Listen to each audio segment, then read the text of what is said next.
Welcome to this video. Today we will talk about the differences between the bikes of 2024 and 2025 which will compete in the MotoGP World Championship this year. We will not take into consideration anything about the tests.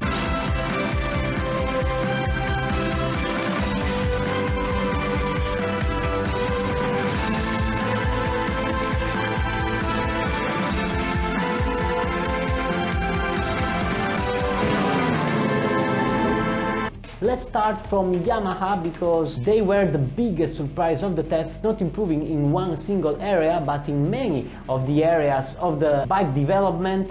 All the changes within the team contributed something, resulting in a quantum leap in performance. They worked on chassis stiffness, and they also changed a little bit the position of the rider on the bike, adjusting the rider's sitting position by moving it forward, and redesigned a new rear linkage where work was done not only on the shock absorber but also on the swing arm.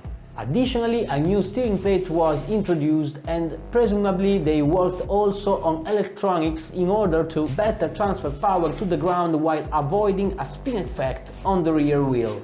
The result was a maximization of the bike's performance, all while awaiting the development of a new chassis that will eventually house the new experimental V4 engine that was already tested by Augusto Fernandez. And then let's talk about KTM. They did very little because, as we all know, unfortunately the company has been hit by a major financial crisis, so its approach has essentially been to extract as much as possible from the project developed up to the end of 2024 tests.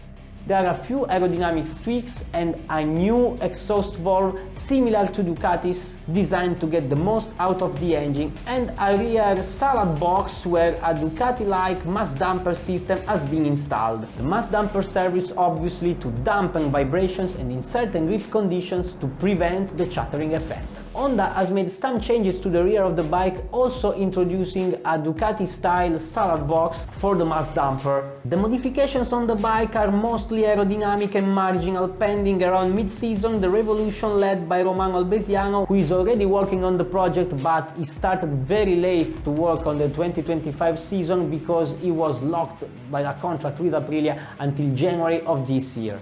Aprilia is the one that changed the most, overhauling the bike in about the 90% of its components. The most striking change is the rider's position now shifts farther forward and lower, with a shortened fuel tank and a higher center of gravity, steering the development in a direction more similar to Ducati. Ducati, on the other hand, is struggling to improve the already perfect bike of last year, the GP24. As a matter of fact, they decided to keep the 2024 engine on the 2025 bike because the new engine specifications delivered extraordinary power but offered less feel during braking, and even the chassis hasn't been entirely approved.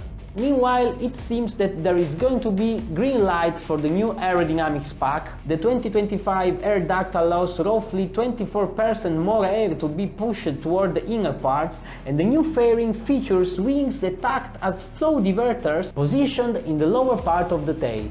Well, that's all for this video. Thank you for even watching it. Please put a like if you liked it. Don't forget to subscribe to the channel and activate the notifications in order to know when the next video will be published. And for now, that's all.